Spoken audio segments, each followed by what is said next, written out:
Well, hi there everybody at YouTube, and I am Michael Buckoff, the founder, owner, and the materials writer for all of the lessons at the 7-Step System to Pass the TOEFL IBT. Earlier I was doing a live stream, YouTube video broadcast, and the power, I don't know what happened, but my internet shut down, so I will continue on. And what I'm doing right now is I'm just going into my emails. I'm checking speaking and writing practice tests that were submitted by my students in my online TOEFL course. And also I will be answering questions from YouTubers. So it's pretty simple. That's kind of what I'm doing right now. Alright, so let's go ahead and take a look at my email here.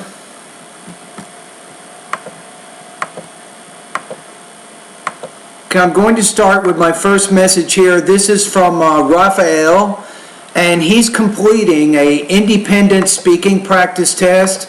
And the question is, talk about a memorable birthday that you've had, describe the event and why it was so memorable, use specific reasons and examples to support your point of view. So he's describing his birthday and then talking about why it was memorable. And let's hear how he answered this particular question. And let me go ahead and get I'm going to start my comments to Raphael too. Yeah, hi there Raphael. I'm going to listen to your independent speaking practice test number 195. A memorable birthday of my life was the number 18. It was celebrated for 3 years. The first day was taking place in my house. It was celebrated for 3 years? Let me go back to what you just said. The first day was taking place in my house, number 18. It was celebrated for 3 years. Now, I don't know what you're trying to say. Typically, we don't celebrate a birthday for 3 years, right? So maybe you want to say here that the birthday was celebrated 3 years ago, maybe? So if you're 21 right now, you might say that. So you might say, well, my birthday was celebrated 3 years ago. That might be a better way to say that. The first day was taking place in my house, and the other two were celebrated in my grandmother's country house, which are located 15 kilometers away from my home. Well, there I organized a pool party and also a delicious barbecue with all my friends and relatives too. It was very important to me because it was the first time I had... Now, instead of saying it was important to me, restate part of the question. It was memorable to me because if you say that, now you're exactly answering the question. A party with alcohol drinks, since in my country it is not allowed to drink alcohol before 18 years old. Thus, I and my friends had a great experience. However, nobody of us got completely drunk. That's funny. Sounds like you had a fun birthday. All right. Now let's take a look at the rubrics. So I want to give you a score right now. So I think with delivery, you're continuing to make an effort to vary your intonation. So that's good. Language use, I think you had maybe 1 or 2 problems with your language use. For example, you celebrated your birthday for 3 years. That was a little bit confusing, so maybe you celebrated your birthday 3 years ago. Topic development, you were mostly organized, I think, and you did give some examples to celebrate your birthday. I like how you talked about pool party, barbecue, and then you talked about why it was memorable because you were able to drink alcohol for the very first time. So overall, I think it was a fairly good response. I'm going to say between 23 and 24 points out of 30. I think if you didn't get the score 4, it might be because of some minor problems with language use and topic development. All right, thank you.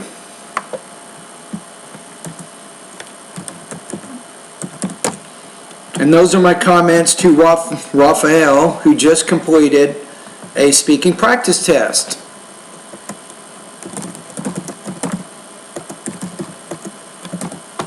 Okay, I'm going to go ahead and email him these results. And if you guys at YouTube have any questions, this is what I do every day.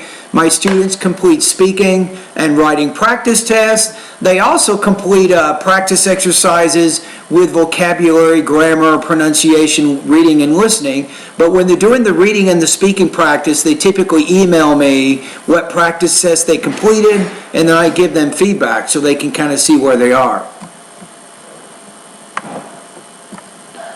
Okay, let me go ahead and send him a reply. So he will get my comments.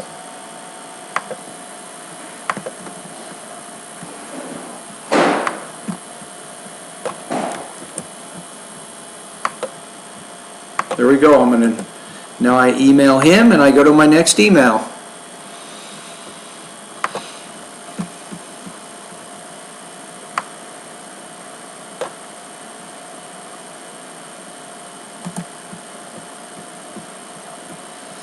All right, let's take a look at the next one here.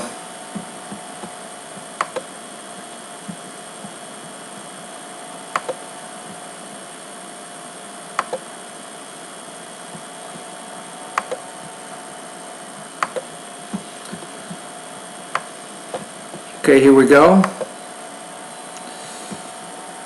So the next student is Swapna. Swapna had completed the independent speaking practice choice number 4, and I'm going to listen to her response right now. So first of all, let's take a look at what this question is. Think about how you might answer this. So you YouTubers, what would you do? How would you answer this question?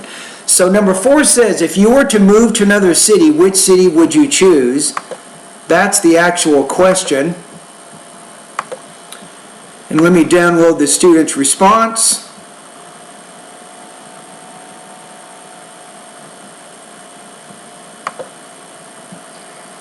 I would definitely love to move from Dallas to Plano. Okay, let me talk to this student. Hi there, Swapna, and I am Michael, and I'm going to listen to your independent speaking practice test number 4. So this question is, if you were to move to another city, which city would you move to and why? Use reasons and examples to support your opinion. So let's listen to it one time, and I'll listen to it again. I would definitely love to move from Dallas to Plano because in Plano there are many schools close to the residential area where I can drop and pick my children from school. Even though there is a bus facility available in Dallas, I'm worried about school bus accidents. I remember reading an article where there are like more than 50 to 100 children are dying every year because of school bus accidents. And the other thing is that my office is located in Plano. So if I move to Plano, I can skip highways and I can skip a lot of traffic, and thereby I can save a lot of time. So basically I can ensure the children's safety and save a lot of time. I would definitely consider moving to Plano. Okay, let's go back to the beginning of it. Listen to it one more time. I would definitely love to move from Dallas to Plano because in Plano there are many schools close to the residential area where I can drop and pick my children from school. Even though there is a bus facility available in Dallas, I'm worried about school bus accidents. So what I would do is, if you're focusing on safety, you might say, well, because Plano is close to where I work and it's a much safer environment, if I had to move to another city, I would move to Plano. I think that's what you're saying, but I'm not sure if you're pronouncing that correctly. And then you talk about those two things. You talk about how your city is close to where your students attend school, and then you give an example there. And then you talk about how it's safer, and then give an example about the bus accidents, how there's more bus accidents and fatalities with children in Dallas than there are in Plano. Right? So you could probably organize your ideas a little bit better. I remember reading an article where there are like more than 50 to 100 children are dying every year. See, that's the issue. So you're giving a lot of specific examples there, so you probably should do that underneath the context of safety or safety issues. Because of school bus accidents. And the other thing is that my office is located in Plano. So if I move to Plano... The other thing is, you might insist, and the other thing is, say, I would also move to this city because my offices are located closer to this city. So when you move on to that second point, make sure you're repeating some key words from the speaking prompt, and that helps the audience understand how your ideas are connected. I can skip highways and I can skip a lot of traffic and then Now, instead of saying skip, I would use the word bypass. You might say, well, if I lived in Plainview, I would be able to bypass a lot of these heavily congested freeways. Maybe say that. Heavily congested means a lot of traffic. So you could bypass these freeways because you're closer, right, to where you work. I can save a lot of time. So basically, I can ensure the children's safety and save a lot of time. I would definitely consider moving to Plano. Okay, so what I see here is I think you can improve a lot with your topic development. I think this is something that you really want to work on. I think something very important for you is to figure out how to improve the organization of your ideas a little bit more. So what can you do there? There's really four things. There's four specific things you can do to organize your speaking task a little bit better. Number one maybe is use transition words. Number two is to use determiners and maybe pronouns. Number three is to repeat or rephrase key ideas. And then four is to use parallel structure. So I think you can probably repeat or rephrase key ideas. I think you need a little bit better topic development or topic statement in the beginning to help frame what's happening in your response. Right, so let's take a look at your score now since I've given you some comments here. I think here you're still working on your delivery, your pronunciation, so your pronunciation is still not entirely clear. So keep working in the pronunciation area of my course with a very specific focus on vowel and consonant sounds. Topic development, I'd like you to review speaking lesson number 2.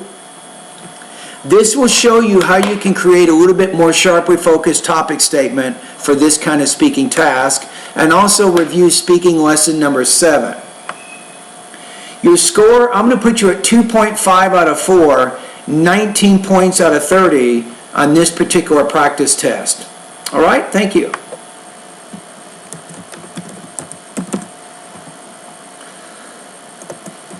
Okay, I will now send her comments.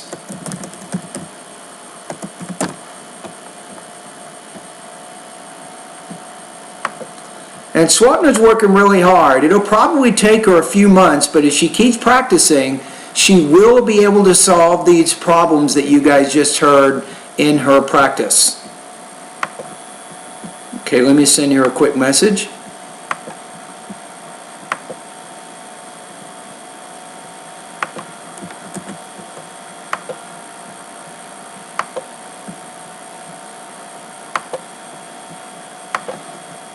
I'm going to email her right now.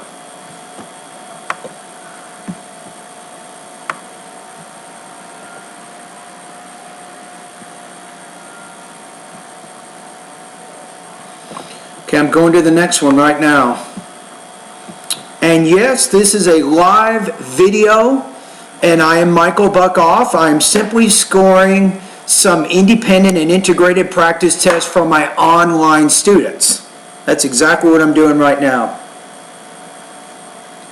If anybody has any questions about my online TOEFL course, if you have any questions about how to improve your academic English language proficiency in order to get a higher score, ask a question. I will answer your questions. All right, let me check my email for the next one.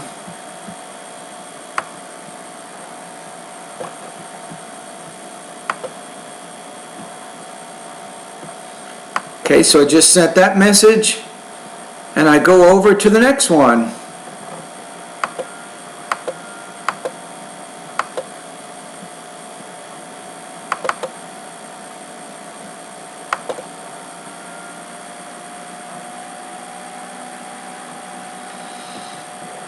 Yeah, I think that's just about it. So during this particular video here, Shrikant, you just posted a question here. He said, I didn't find using keywords to sum in conclusion, etc. in your independent writing tasks. I'm going to give you a link right now. There is a specific link. You want to go to either writing, I think it's writing lesson number 8. Let me give you the link right now. Hold on a minute. I'm going to go over to my website right now so you can check this out.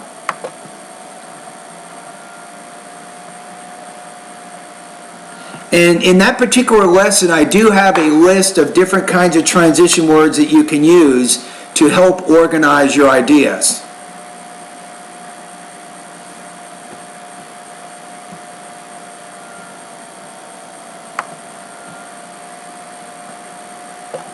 Okay, hold on a minute. I'm going to go over to my website and find this one. So we want to go, let's go to writing. Okay, if you go under the writing part of my course, let me find it right now.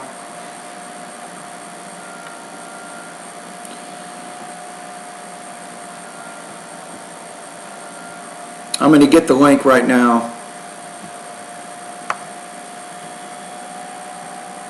Okay, where is it? Right? Okay, here it is. Srikanth, it's writing lesson number 8.1, how to make your writing more coherent. This is the lesson that you want. And in this lesson, I will give you a list of specific transition words that you can use. Here, let me put the link in here.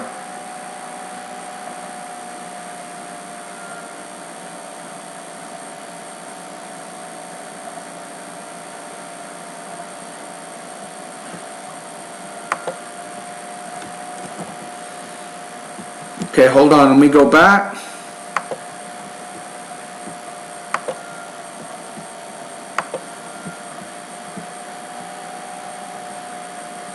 Okay, here we go, Srikanth.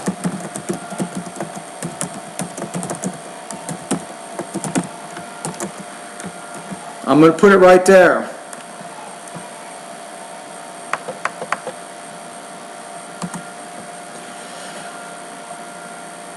You see, once I tried exacta writing essay like thesis, body, conclusion, and so on. So check out this particular lesson. I think the link here will give you, it'll send you to a link which will show you how to make your writing more coherent by doing two things.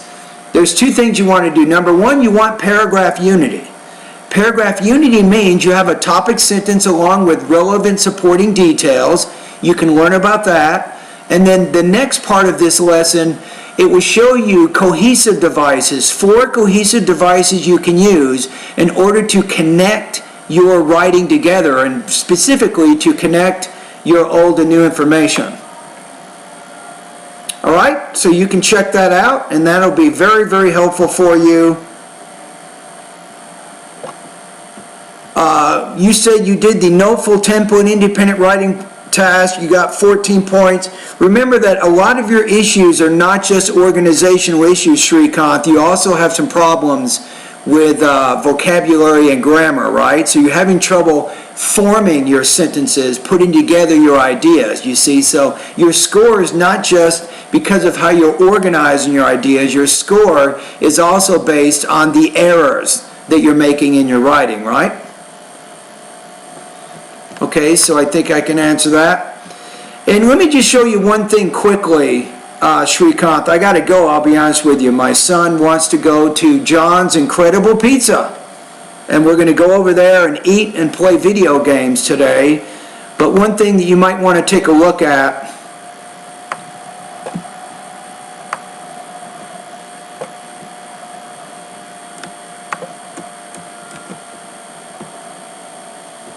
okay, what I'm going to do is I'm going to put a comment under the video here, and you'll see a student, one of my online students, his name is Raphael, and he's answering independent writing task number 24.